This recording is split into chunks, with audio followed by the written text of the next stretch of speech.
Bonjour à tous, mes chers élèves de seconde du lycée Marie Curie. Voilà, j'ai plaisir à vous retrouver. Petite séance d'économie, enfin plutôt sociologie, puisque je vous propose sur cette séance de finir notre thème sur la sociologie. Avant de démarrer, j'espère que vous allez bien. Voilà, j'espère que toute votre petite famille va bien. On aurait dû se retrouver en principe la semaine du 25 mai, où au départ c'était ce qu'avait prévu le gouvernement, qu'on devait se retrouver la semaine du 25 mai pour les secondes. Bon, puis finalement ils ont fait un peu machine en arrière, et la réouverture des lycées sera analysée, je crois, fin mai pour éventuellement une ouverture en juin. Voilà, donc bon, j'espère quand même vivement qu'on aura l'occasion de se revoir avant les vacances d'été, qu'on puisse au moins se dire au revoir et se souhaiter de bonnes vacances. Alors, donc je démarre sur la sociologie. L'objectif de cette vidéo, faire une synthèse du chapitre 8, sur lequel vous avez terminé le dossier élève, et de démarrer le chapitre 9. Donc vous voyez, c'est quand même un petit thème, on a juste ces deux chapitres. Le chapitre 8 sur la socialisation, vous l'avez fait sur 2 semaines. Chapitre 9 sur la socialisation différenciée, ce sera également sur 2 semaines. À la fin de ce thème, vous aurez, comme pour le thème 3, un QCM qui sera sur Pronote. D'accord ? Ce sera un QCM qui, cette fois-ci, pour les classes pour lesquelles ce n'était pas obligatoire, qui, cette fois-ci, sera obligatoire et noté pour le 3e trimestre. Alors, si je refais rapidement, pour ne pas vous prendre trop de temps, une petite synthèse sur le chapitre la socialisation. Globalement, par rapport aux élèves qui m'ont renvoyé leur travail, tout était correct. Parfois, faites attention, il y en a qui se mélangent un peu les pinceaux entre valeurs et normes. Et ce seront des notions qui feront partie du QCM. Donc, si je reprends cette partie-là, chapitre 8, la socialisation, petite synthèse rapide ensemble. La socialisation, on a vu que c'est un processus qui avait lieu durant toute la vie de l'individu, que ce soit dans l'enfance, mais que ce soit également à l'âge adulte. Et la socialisation permet la transmission des valeurs et des normes qui vont permettre à l'individu de s'adapter à la société. D'accord ? Sur les valeurs et les normes, pour ceux qui confondent encore. La valeur, c'est un idéal, c'est un principe, c'est ce qui est décidé comme étant bien ou mal dans notre société. Le mal, des valeurs négatives, on en parlait dans le dossier élève. Le mal, les valeurs négatives, ce sera par exemple le mensonge, le racisme, le sexisme. Les valeurs positives, ce seront l'honnêteté, la bienveillance, la solidarité, le respect. Tout ça, ce sont des valeurs positives. La politesse, on en avait pas mal parlé. Ça, ce sont les valeurs. Les normes, c'est quoi ? Les normes, ce sont des comportements qui vont faire que vous respectez cette valeur. Donc, si on vous demande si c'est une valeur ou si c'est une norme, regardez si dans la norme, on vous parle si dans ce que l'on vous donne, on vous parle d'un comportement, c'est que c'est une norme. Exemple, la politesse est une valeur, dire bonjour est une norme. C'est bien un comportement que je vais avoir qui va respecter la valeur, la politesse. Il y a d'autres normes qui vont correspondre à cette valeur, la politesse, dire bonjour, mais ça peut être aussi laisser ma place à une personne plus âgée dans le bus, ça peut être ne pas parler quand mes camarades parlent en classe. Tout ça, ce sont des normes de comportement qui correspondent à la valeur politesse. Donc faites attention, révisez bien pour ceux qui ont encore du mal la différence entre valeur et norme.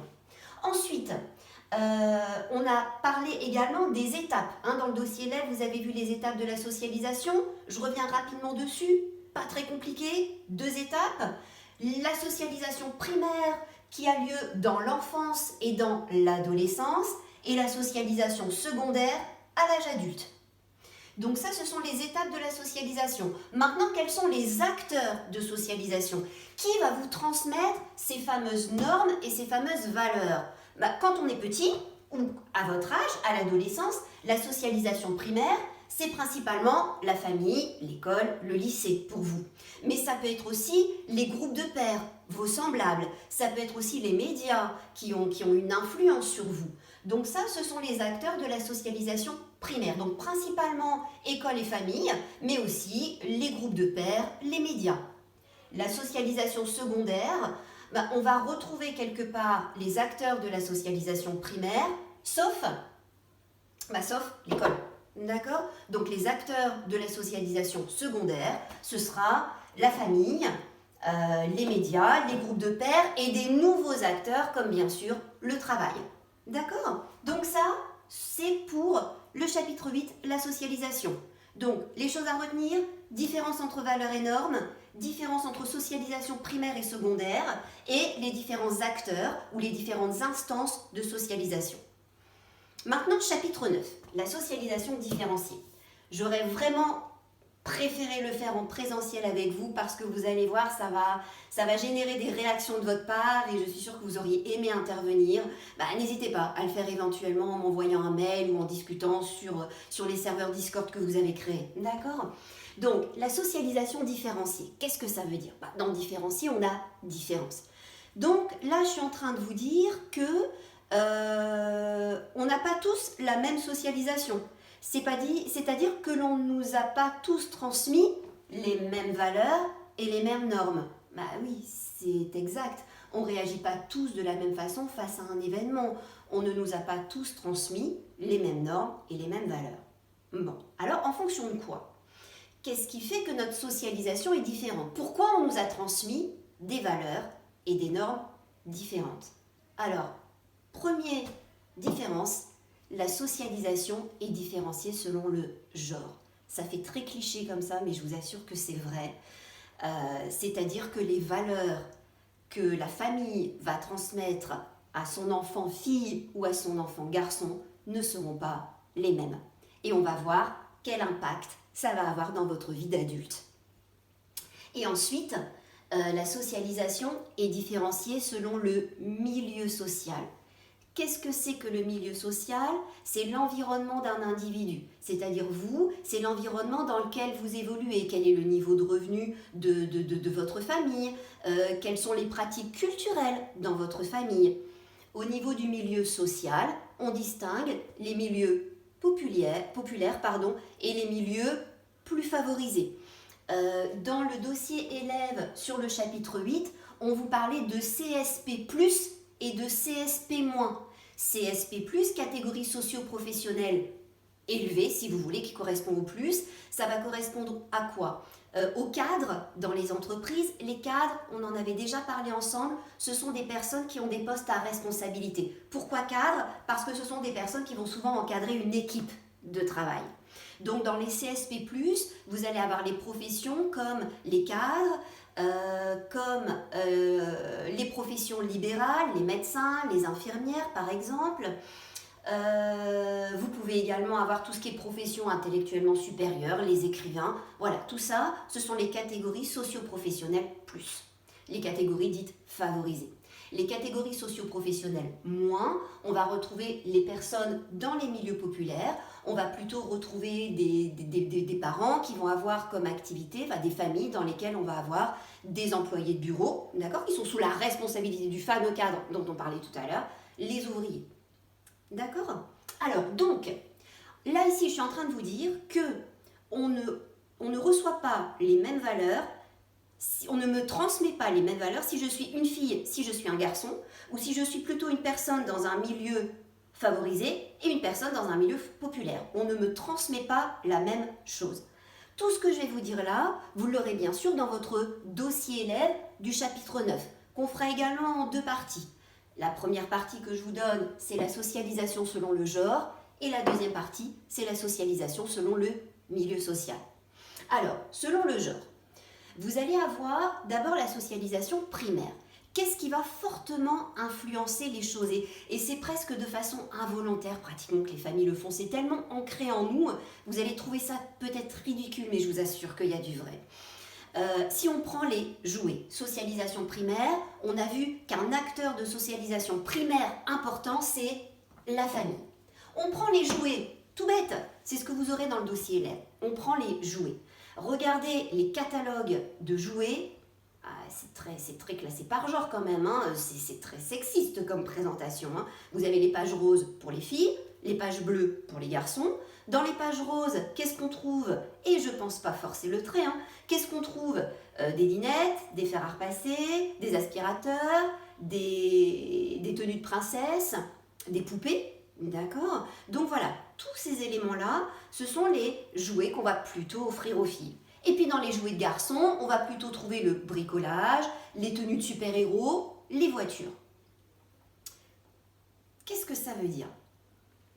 Ça veut dire que finalement, avec ces jouets, la famille, les sociologues estiment, ce que je vous dis, c'est pas moi qui le dis, les sociologues estiment que la famille va transmettre certaines valeurs aux filles.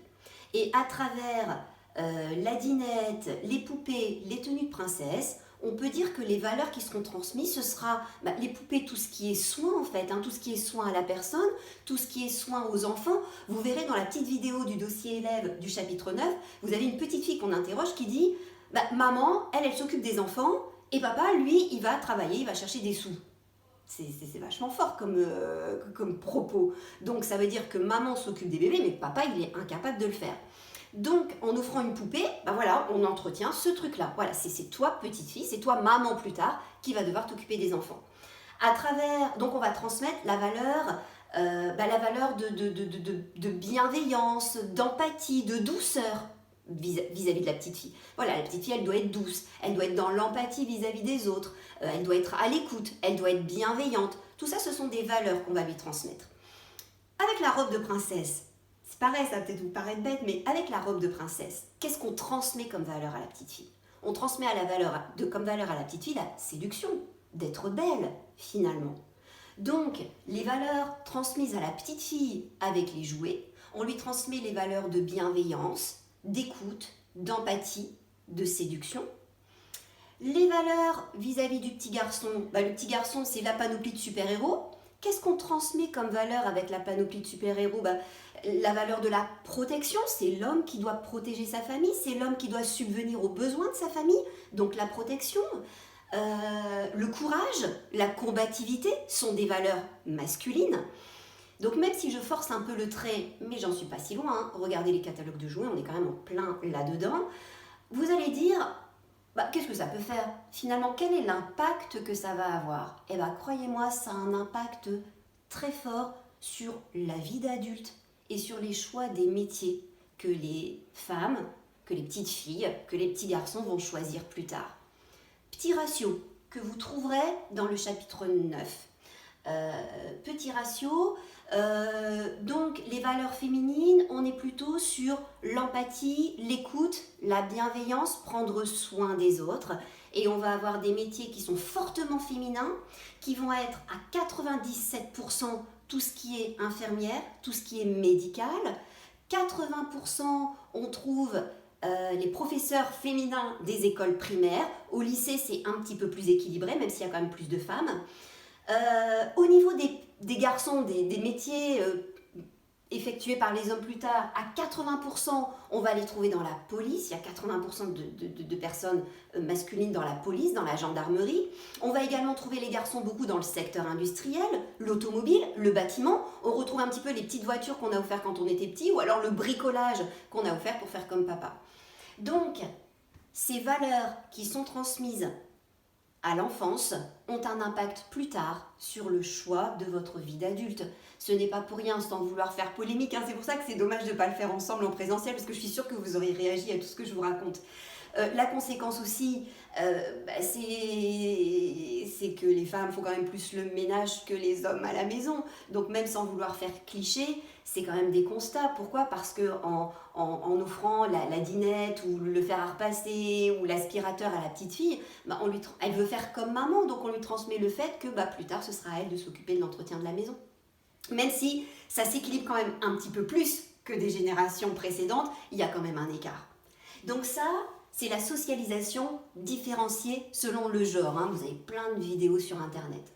Et moi, je vous en ai mis une petite sur un spot publicitaire de Super U et je trouve qu'elle est pas mal faite. Donc ça, socialisation différenciée selon le genre, voilà, on ne vous transmet pas les mêmes valeurs si vous êtes un garçon ou si vous êtes une fille. Et ces valeurs qu'on vous transmet vont avoir un impact plus tard, soit sur le choix de votre métier, soit sur votre vie d'adulte. C'est bien d'en avoir conscience. Ensuite, il y a une socialisation différenciée aussi selon le milieu social. Et là, c'est pareil, c'est quelque chose que j'aurais préféré faire en présentiel, je vais vous dire après pourquoi. Donc, selon le milieu social, vous vous souvenez, je vous ai dit, vous avez les classes populaires, employés, ouvriers, et vous avez les classes dites bourgeoises ou favorisées. D'accord? Et on s'est rendu compte, les sociologues se sont rendus compte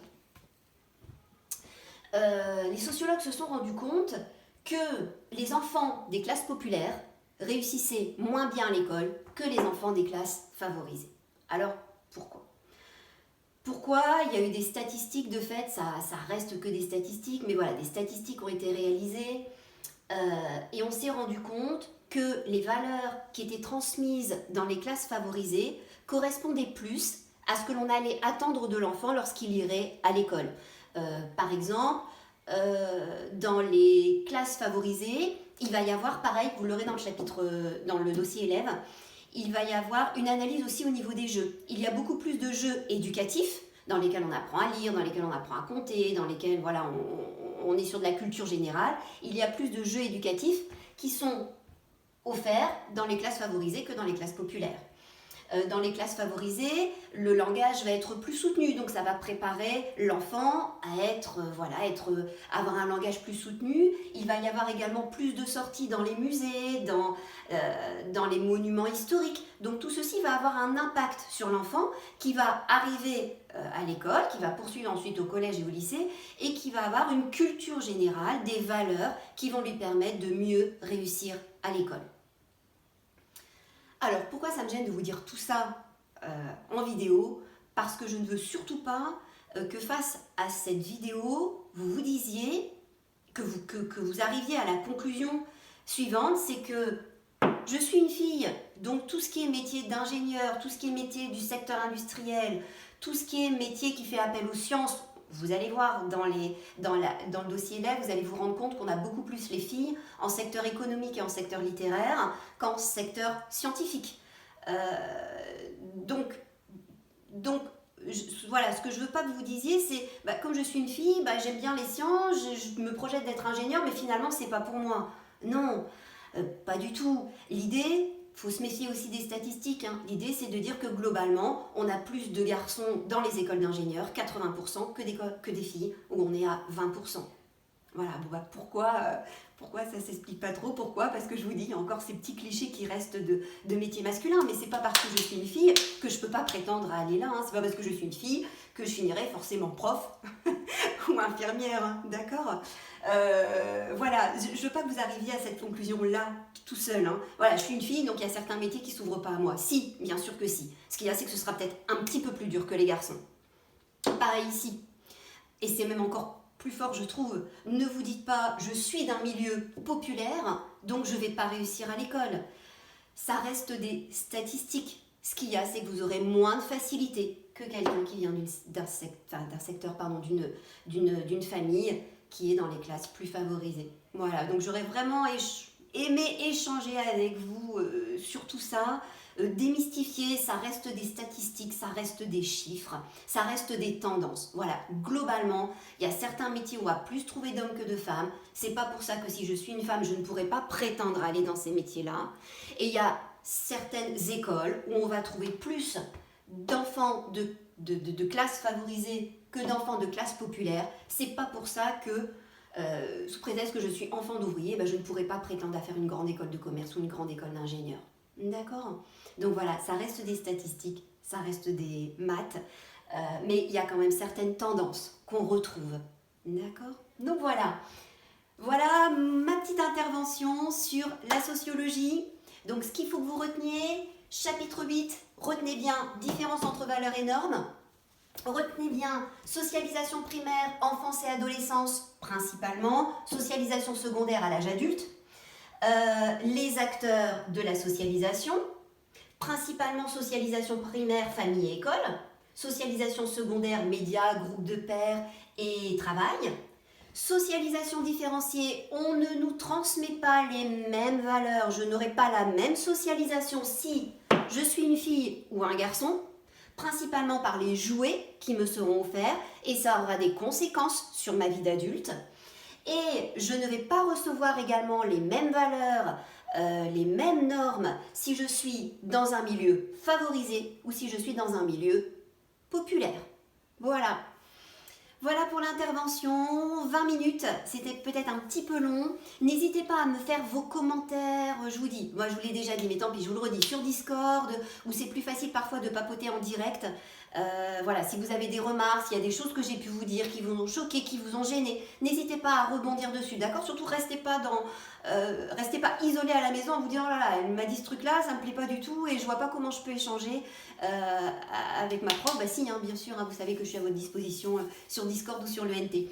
Continuez à bien travailler, donc dans les 15 jours qui vous attendent, première quinzaine, donc à partir du 11 mai, la première partie du chapitre 9.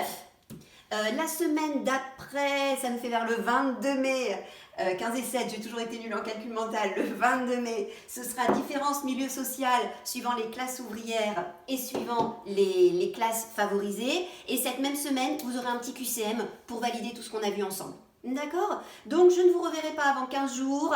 Je vous dis au revoir, prenez soin de vous, continuez à travailler, même si c'est pas évident de se motiver, même si en plus vous savez que vous arrêtez la SES, continuez quand même à travailler un petit peu avec moi, ça fait travailler votre cerveau, c'est